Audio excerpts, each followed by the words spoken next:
ఇప్పటికి కూడా ఇదే రాధా మనోహర్ దాస్ గారికి మొన్న చిన్నజీయర్ గాని కాలు మొక్కిండు, ఆడు బ్రాహ్మణుడు కదా, సో వీనికి పండు ఇచ్చిండు, అది కూడా ఇట్లా మీదికెళ్ళి పడేసిండు. ఎవరు రాధా మనోహర్ దాస్ అనే ఫాలోవర్కే మీదికెళ్ళి పడేస్తే ఇక నీ సంగతి నా సంగతి ఏంది నాకు చెప్పు. వీడు బీసీ కులం అంట, తెలక కులం అంట, తాళ్ళపూడి దగ్గర అంట, గోదావరి జిల్లాలో. ఓకే, వాని ఊరు, ఆయన క్లాస్మేట్ చెప్తున్నాడు, స్కూల్మేట్. అది నీ సంస్కారం బ్రదర్.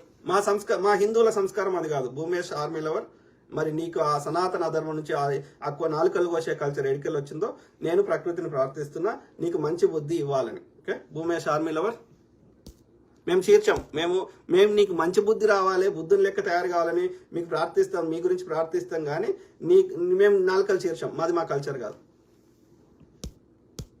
అందుకే మీ సనాతన అధర్మాన్ని బొందబెట్టడానికి మేము శత విధాల ప్రజలను చైతన్యం చేస్తూనే ఉంటాం. మీరు ఎన్ని నాలుకలు చీరుస్తారో చీల్చుకోండి.